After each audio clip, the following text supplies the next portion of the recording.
Hey everybody, Karnak, Star Wars Armada Explained. Hope you all have been doing well. I've been doing great, just been really busy. But let's jump right into our video today. We're going to be looking at the VT-49 Decimator. So the Decimator is, as the name states, it is decimating to opponent squadrons. The flip side to that being they are just very expensive to accomplish that.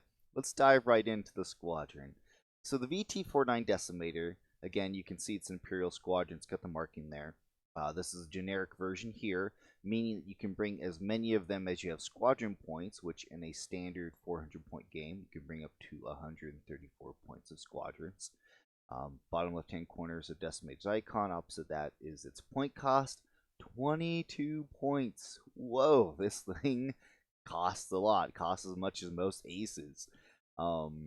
One of the more expensive squadrons in the game, and for good reason. This squadron is practically a ship because, I mean, most flotillas are about that cost, so it's almost a ship in its own right. So if you look at its stats going from left to right, you'll see there in the yellow box is its speed. It can move up to within distance 3. It has 8 hull points, so one beefy boy. Its anti-squadron armament is 3 black die, and its anti-ship armament is 3 blue die. So what keywords does this ship come with? It comes with 3 of them. It comes with counter 1, which counter, how that works is, so let's say this Decimator is just sitting here, he's minding his own business, and the X-Wing flies up and attacks him. So the X-Wing rolls the 4 blue die here. And, hey, he dealt 2 damage. All right, Decimator's going to take that 2 damage. Hey, you know what? I've got the counter keyword. Allows me to counter back with 1 blue die. I roll that. In this situation, didn't get a hit, but at least I had the opportunity to shoot back when I got shot. What is the other keywords here? We have the heavy keyword, which is, for heavy, I don't stop enemy squadrons from moving or running away from me unless I have somebody else around that's not heavy to keep them tied down in place. And I also don't stop them from shooting like my friendly ship. So for example, if I had a friendly ship out here and the X-Wing's like, you know what, I'm just going to ignore you, I'm going to shoot your ship, the VT can't do anything to stop that unless you have something around like advanced transponder net. And just to offset a little bit, because I want to make a point about this, is I have seen builds semi-effectively, it's still being experimented with people bringing advanced transponder net, and they're bringing decimators, because then you have to chew through the decimators to attack the ships. And even if your opponent doesn't bring any squadrons, well, guess what? You still have decimators, and they're still pretty decent at shooting capital ships, as I'll touch on here in a second. But again, just by themselves, they're heavy. If the enemy squadron wants to run away or shoot your ships, they can do that. The final keyword they have is rogue. So rogue means that if a squadron is not activated in the ship phase by a squadron command, in the squadron phase, squadrons typically can only either move or shoot, not both. Rogue allows a squadron, when you get to the squadron phase, again, if it hasn't been activated in the ship phase, well, rogue means that squadron can move and shoot in either order. You can shoot then move, or move then shoot. You can shoot and not move. You can move and not shoot. Whatever combination you can think of, you can do that. Unless, of course, they're engaged and they're otherwise prevented from moving. So the large part is you're paying for rogue. Rogue is always a very expensive keyword. And you're paying its point cost in hull points. And then I think we're a big chunk of why this thing is so expensive. It's the 3 blue anti-ship die. And again, it still has 3 black die for anti-squadron. So, like, between 2 VT-49s, like, you can murder an X-Wing between 2 of them, which is like, if I roll the 3 black die here, hey, I missed with 1, roll the next 3. Well, in that situation, I only would have done 3 damage between 2, but you definitely have the ability and a very high probability between 2 VTs to kill an X-Wing between the 2 of them, just bap bap, and you just smack them around. Obviously, if they're backed by like Jan Ors, you can brace some of that damage, but then you're forcing Jan Or to absolutely spend brace tokens, which is good because then you can just VTs just eat generics. Like, do you have generic squadrons? These are just going to straight up eat them. They are great for that. What do decimators suck at attacking, though? Scatter aces. Oh my gosh, they absolutely do not like scatter aces, because if you're only attacking a scatter ace once with a decimator, there's kind of like just no point, because like they just scatter and you didn't do anything. But if you can get decimators to gang up on a scatter ace, you just watch them just toss those tokens away. And with all the hole that's on the decimators, like fighting like Shara, Shara Bay typically, she's the extreme counter ace where she just blasts apart and rips apart your TIE fighters. Like, decimators don't even care. Like, if I can kill your Shara Bay within like 4 attacks with decimators just because I'm chucking so much black dice at you, like, I'm all for that. Like, you're not going to kill my decimators very quickly.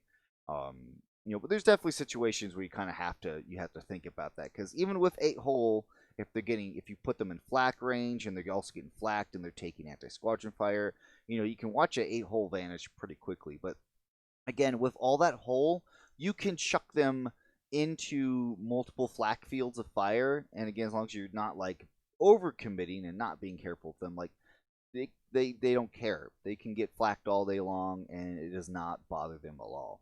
And again, with the anti-ship armament with the 3 blue die, like for example, if they're attacking this hammerhead, again, they can only deal damage on hits because they're not bombers. So with a blue die, it's a 50-50 chance because there's 4 hits, and then there's 2 accuracy icons and 2 critical icons.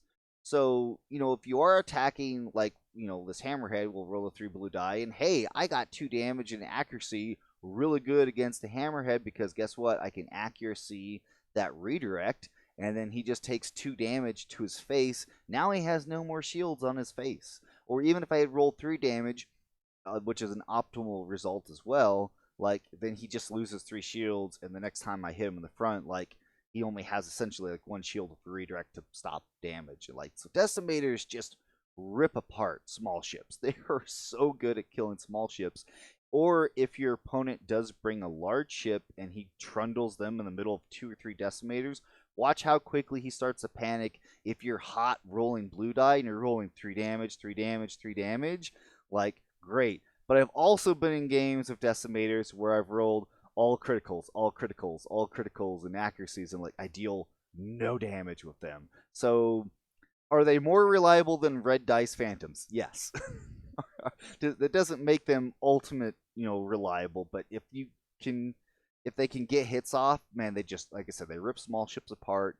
They can really chew in the large ships. They're so good. They're just really expensive. So it's hard to build like an entire list around them for that cost. You just have to really optimize your squad ball and know what its strengths and weaknesses are. All right, I think I've spent enough time on good old Decky boy here, Deckies as we like to call him. Next up, we've got the only hero ace we have for the decimators. We've got Mora Key. You'll see there's dot or bullet point in front of her, the name. Signifies it is unique. You only ever have 1 Mora Key in your fleet. Is it Morna? Mora? Star Wars names are hard. We all know this. She's got all the same stats. Nothing's changed there. 27 points. One of the most expensive squadrons for the Imperials. Comes with a single brace token, which is good. Mora likes to, again, as long as your opponents are shooting her and they're not ever rolling accuracies, that's great. She'll live forever. But if your opponents roll accuracies, it's like, oh, single brace, lockdown, taking a face full of damage. The only other stats that Mora loses, still has counter 1, still has rogue, loses heavy. Oh, great and excellent, like, kind of semi-escort for your capital ships. Because again, with the speed 3, it can almost pretty much keep up with with most Imperial ships, unless you've got raiders flying around the board. But even then, like, Mora can just, or MK, can just like chase almost anything down on the board and just kill it because of that speed 3. Unless their speed 4 ships can just maneuver away. But yeah, great stats. Why are you bringing Mora? Like, if you have to bring 1 decimator, it's a hard argument to why that decimator is not Mora Key. because the ability Mora comes with while attacking, you may spend 1 defense token to reroll any number of die in your attack pool. When you activate, you may recover one of your discarded defense tokens. So let's jump into this. So what's great about Mora is that built-in reroll in a 27-point package. Built-in reroll. There's a reason why you see Mora and Jendon and Merrick Steele all flying around in the triple tag team combo. WWE, like, get in our ring and we're gonna pound you, because Merrick Steele has dice correction, Mora Key has dice correction, and Jendon allows for a double tap.